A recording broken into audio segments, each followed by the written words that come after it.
Kita kembali ke kota Ternate, Tribuners. Batik Tubo Ternate, batik yang terkenal hingga mancanegara ini terpaksa menutup salah satu gerainya akibat akibat pandemi COVID-19. Untuk selengkapnya akan dilaporkan langsung oleh jurnalis Yunita Kaunar di kota Ternate. Silakan Yunita. Oke, baik. Terima kasih rekan Iga di studio.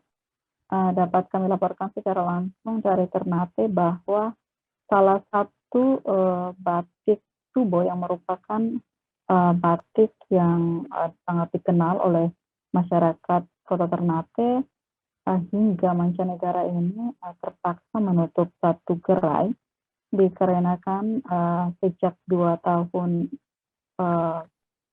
dilanda pandemi COVID-19 sehingga produksi tidak dapat dilakukan karena tidak ada pembelian dari sejumlah produk yang biasanya jadi produk andalan batik Tubo tersebut. Namun untuk diketahui sahabat Tribuners bahwa produksi batik Tubo setelah 2 tahun pandemi dan sekarang kita sudah memasuki pada endemi COVID-19, pelan-pelan saat ini batik Tubo mulai melakukan produksi kembali. Pemilik batik Tubo ini mengaku bahwa setelah endemi sejak Januari hingga memasuki Agustus saat ini, ia mulai pelan-pelan melakukan produksi sesuai dengan permintaan atau pesanan pelanggan. Untuk diketahui bahwa motif dari batik Tubo sendiri merupakan motif lokal yang digunakan dari 45 brand yang dimiliki oleh batik Tubo saat ini. Batik Tubo masih mampu mencetak sebanyak 15 motif dengan berbagai motif batik seperti ada batik cap, batik tulis, dan kombinasi antara batik cap dan batik tulis.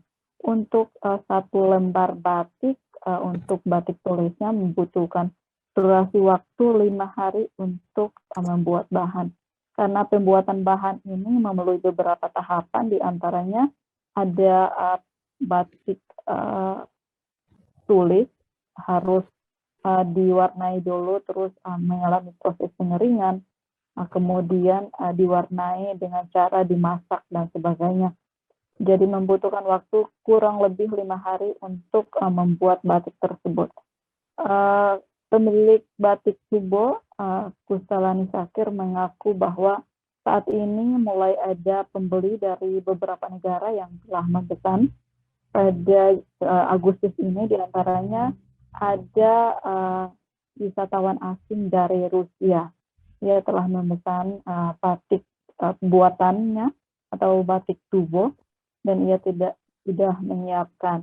Untuk pemesanan di lokal sendiri seperti kota Ternate dan luar dari Ternate mulai pelan-pelan sudah beranjak naik. Ia mengaku bahwa untuk tetap bertahan di satu gerai, ia harus tak hanya menjual batik Tubo saja, namun ada juga brand-brand lokal seperti produk UMKM yang membuat beliau masih bertahan untuk tetap berjualan batik dan sejumlah produk UMKM lainnya. Seperti itu, Iga, kami kembalikan ke studio. Baik, terima kasih rekan Yunita di kota Ternate. Tribuners, terdapat tayangan wawancara bersama Kustalani Syakir selaku pemilik brand batik Tubo Ternate. Berikut tayangannya untuk Anda. Terima kasih. Jadi, orang kapasitas produksi untuk batik cap. Dalam hal ini, orang biasa 2 yang item yang orang mainkan di sini, yaitu batik tulis, cap, dan kombinasi cap dan tulis. Jadi seperti yang telah mungkin tadi ada sempat jalan-jalan keliling-keliling, bisa lihat proses produksinya. Jadi itu kita dalam satu kali produksi itu tergantung dari proses pengecapan dan proses tulis. Jadi kita tidak menghitung dalam satu hari kapasitas produksinya sekian atau apa, tidak. Jadi misalnya satu kali produksi itu kadang 2 hari, kadang 3 hari, bahkan kadang 5 hari gitu.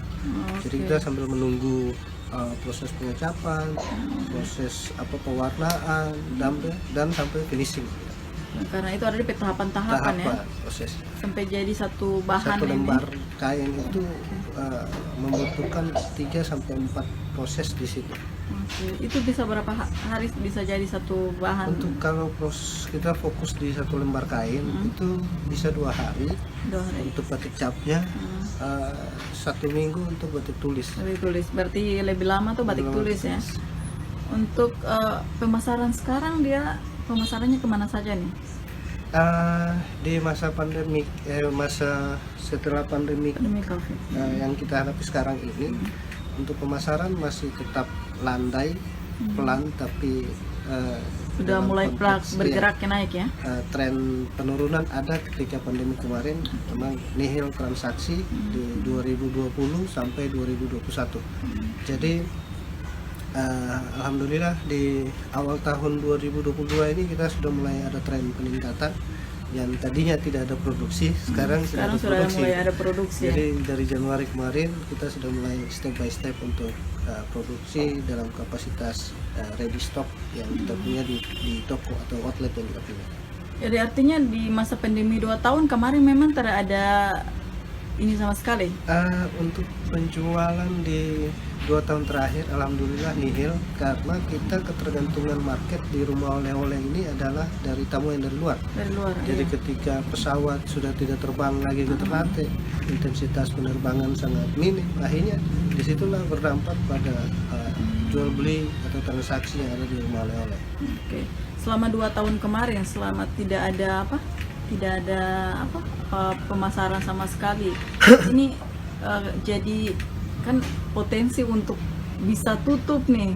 Bagaimana Pak punya semangat untuk tetap Potensi tutup iya, karena kita yang tadinya 2019 masuk ke 2020 itu kita memiliki 2 outlet, yang satu di Kampung Makassar Jalan Tengah, yang satu lagi di sekarang di Taman Fitness. Jadi 2 outlet yang kita punya di sebelum pandemik, alhamdulillah Januari Desember 2020 kita harus terpaksa tutup 1 outlet karena tidak ada transaksi sama sekali. Yang ada cuma pengeluaran, makanya mau tidak mau kita harus tutupi. Yang bertahan sampai sekarang itu yang di sini. Ya saya harus memutar otak untuk buat ketika pandemi kemarin kita harus buat masker batik, harus produksi batik untuk menutupi pengeluaran biaya listrik, biaya air yang rutinitas itu harus kita tiap hari harus biar masa keluarkan. pandemi COVID tetap harus Kita tidak bisa hindari.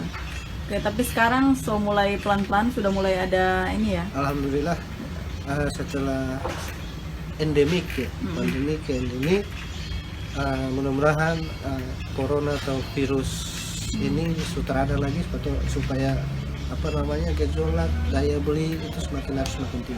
Oke, jadi ini pelan-pelan naik ya. Berarti untuk sistem pemasarannya ini sasarannya kemana nih?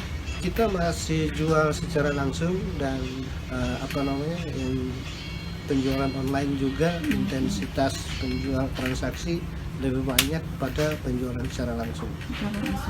Kalau pembeli ini dari mana saja biasanya? Kalau pembeli untuk yang sekarang setelah pandemi itu banyak, ada yang dari Jepang, Australia, bahkan beberapa hari yang lalu ada kunjungan tamu yang dari Amerika sama ini terkonfirmasi juga nanti yang dari Rusia. Sehari 2 ini tanggal 1 ada mau rencana kunjungan juga ke sini. Jadi di samping orang-orang lokal dari Jakarta, dari ini dan lain-lain, maupun dari ada juga dari luar. Berarti pelan-pelan sudah mulai bangkit lagi. Terima kasih sudah nonton. Jangan lupa like, subscribe, dan share ya.